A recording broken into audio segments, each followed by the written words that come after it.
Bismillahirrahmanirrahim. Assalamu alaikum to all the viewers. Hopefully all of you are fine and doing well in your life. Welcome back to this study channel Concept Enhancer. In today's video we are going to discuss about population and sample in research methodology. In the previous videos we have discussed about research methods with its type. If you want to see that videos you can see their links in description box. In today's video we are going to discuss what is population, what is sample, what are the type of sample in qualitative and quantitative research as well. आज की video में हम detail से discuss करेंगे population क्या है, sample क्या है और सैंपल की क्वालिटेटिव और क्वांटिटेटिव रिसर्च में कौन कौन सी टाइप्स हैं. Let's start. What is population? In research terminology the population can be explain as a comprehensive group of individuals, institutions, objects and so forth with have a common characteristic और characteristic that are the interest of a researcher. The common characteristic और characteristics of the groups distinguish them from other individuals, institutions, objects and so forth. Research terminology में या research methodology में population आप individual, institution, object या किसी भी चीज़ के एक ऐसे comprehensive group को कहते हैं जिसमें कोई ख़ास characteristic, कोई ख़ास खसूसियत पाई जाती हो जिसमें आपका as a researcher interest हो, और जो characteristic और या characteristic उस group में पाई जाती हैं वो उनको distinguish करें, वो फ़र्क करें दूसरे जो groups मौजूद हैं उनमें, मतलब वो उन दूसरे ग्रुप में ना पाई जाती. क्लियर? फॉर एग्जाम्पल आप स्टडी कंडक्ट करना चाह रहे हैं कि कॉलेज स्टूडेंट की स्टडी पर सोशल मीडिया का क्या इफेक्ट है, तो इसमें आपके जो पॉपुलेशन होंगे वो तमाम कॉलेजेस हो जाएंगे. Clear? For example college students की स्टडी पर सोशल मीडिया का क्या इफेक्ट है, तो तमाम कॉलेजेस आपकी पॉपुलेशन है. तो as a researcher it is very difficult for you to conduct data from each student of every college. इसके बाद रिसर्च में एक और टर्म यूज की जाती है जिसे आप सैंपल कहते हैं. तो देखते हैं सैंपल क्या है. So what is sample? In research terms a sample is a group of people, objects or items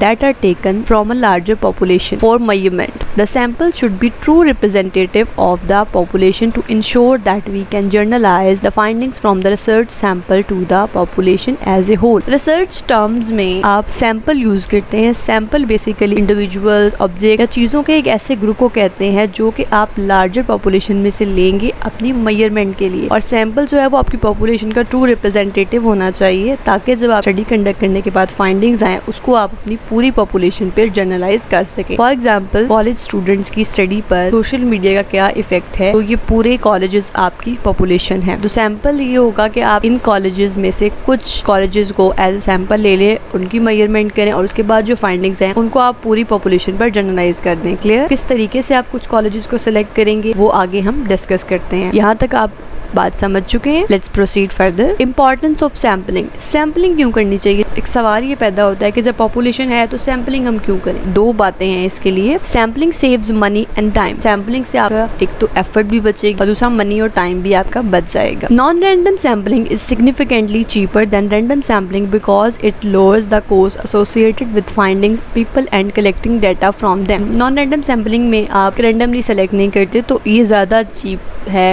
as compare to random sampling, क्योंकि इसमें बहुत कम कॉस्ट इंक्लूड होती है, क्योंकि आप ना ही लोगों को डिफरेंट जगह पर जाकर इंस्टीट्यूशंस में सर्च करना पड़ेगा कि जिनसे कि आप डाटा कलेक्ट करें. Clear? Sampling qualitative research. Qualitative research को हम डिटेल से उसकी टाइप्स के साथ प्रीवियस वीडियोस में डिस्कस कर चुके हैं. We have discuss qualitative research in previous videos. How can we select the sample in qualitative research? Qualitative research में आपका सैंपल साइज 1 भी हो सकता है, 2 भी हो सकते हैं, 5 भी हो सकते हैं, 10 भी हो सकते हैं, जितने भी आप चाहें. बस आपका टॉपिक क्लैरिफाई होना चाहिए. Clear? There are 4 type of selecting the sample in qualitative research. Let's discuss them one by one.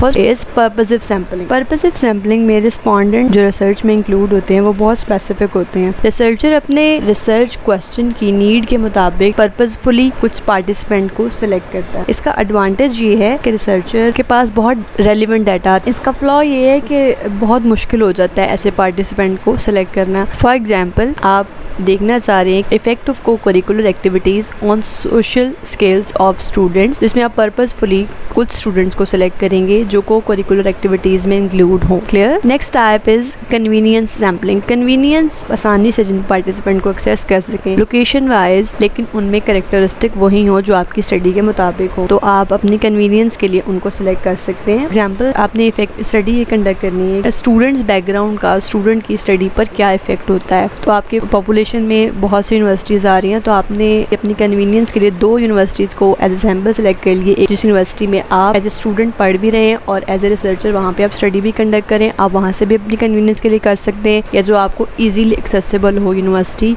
और रिस्पॉन्डेंट, आप वहाँ से भी कंडक्ट कर सकते हैं स्टडी को। Clear. Number 3 is snowball sampling. Researcher को पता नहीं होता कि उसकी पॉपुलेशन क्या है, और टाइम के साथ साथ उससे पता चल जाता है, और जब आप पार्टिसिपेंट के पास पहुंचते हैं वो आपको बताता है कि जी फला बंदा भी इस तरह से ही है, जो कैरेक्टरिस्टिक उसमें पाई जाती है वही उसमें भी पाई जाती है। इस तरह से फिर आप उससे कंडक्ट करते जाते हैं। फॉर एग्जांपल, आप स्टडी कंडक्ट करना चाह रहे हैं कि स्टूडेंट जो ड्रग्स लेते हैं उनका उनकी मेंटल हेल्थ पे क्या इफेक्ट होता है, तो आप इसके लिए एक स्टूडेंट को जानते थे जो कि ड्रग लेता है, तो आप उसके पास गए, आपने उससे स्टडी कंडक्ट की। उसके बाद आप उससे पूछते हैं कि जी आपका कोई जानने वाला है या आपका कोई दोस्त जो ड्रग्स लेता हो, और इस तरह वो आपको बताएगा। फिर आप उसके पास जाएंगे, फिर इस तरह आपको आहिस्ता आहिस्ता अपने पार्टिसिपेंट्स मिलते जाएंगे। Clear. Number 4 is quota sampling. इसमें भी आपकी पॉपुलेशन में मौजूद हर मेंबर के पास इक्वल चांस नहीं होता कि वो एज ए सैंपल सिलेक्ट हो। इसमें रिसर्चर अपने पॉपुलेशन को मुख्तलिफ सब ग्रुप्स में डिवाइड करता है। फॉर एग्जाम्पल, अगर जेंडर है तो मेल और फीमेल को अलग अलग कर दिया, एज वाइज सबको सब ग्रुप में डिवाइड कर दिया, एक्सपीरियंस वाइज कर दिया, और उसके बाद रिसर्चर अपनी स्टडी के लिए कोई स्पेसिफिक कोटा सेलेक्ट करता है और उससे डाटा कलेक्ट करता है। क्लियर। होपफुली क्वालिटेटिव रिसर्च में सैम्पलिंग स्ट्रेटजीज आप सीख चुके हैं। लेट्स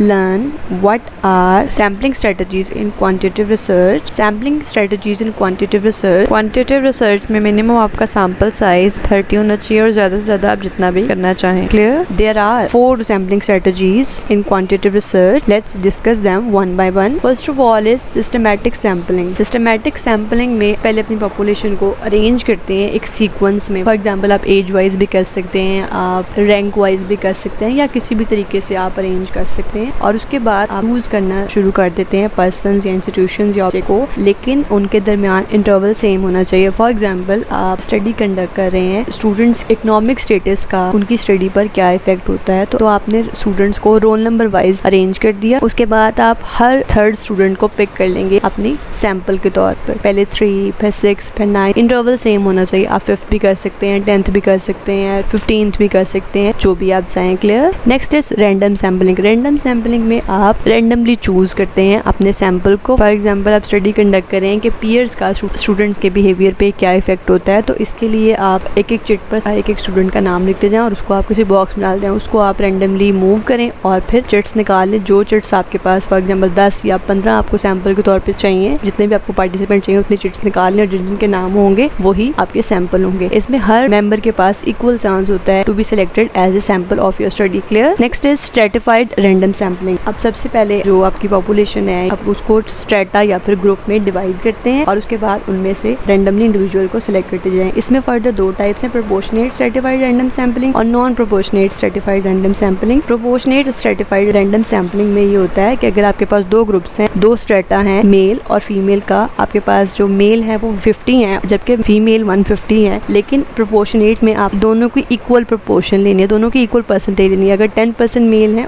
तो 10% आप फीमेल लेंगे। क्लियर। जबकि नॉन प्रोपोर्शनेट स्ट्रेटिफाइड सैम्पलिंग में ऐसा नहीं होता, आप जो मेंबर्स ले रहे हैं ईच स्ट्रेटा में से वो सेम होने चाहिए। फॉर एग्जांपल, अगर आप 50 मेल ले रहे हैं तो आप 50 ही फीमेल्स लेंगे। Clear. The last one is cluster sampling. Cluster sampling को आप 2 स्टेज सैम्पलिंग भी कहते हैं। इसमें रिसर्चर सबसे पहले अपनी पॉपुलेशन को स्मॉलर ग्रुप्स, जिसे क्लस्टर भी कहते हैं, उसमें डिवाइड कर देगा, और उसके बाद रैंडमली उन क्लस्टर्स में से इंडिविजुअल्स को सेलेक्ट कर लेगा ताकि वो उसकी स्टडी का सैंपल बन जाए। Clear. Sampling errors. First of all sampling बाइस। दूसरा जो है वो पर्सनल बाइस आ जाता है, और उसके बाद बाय डिफॉल्ट मिस्टेक आ जाती है। Thank you for watching. Hopefully you learned and like the video. If you are liking the content, please subscribe the channel and hit the bell icon for latest update. Keep watching, keep shining. See you in the next video with new content. Till then, take care of yourself. Allah Hafiz.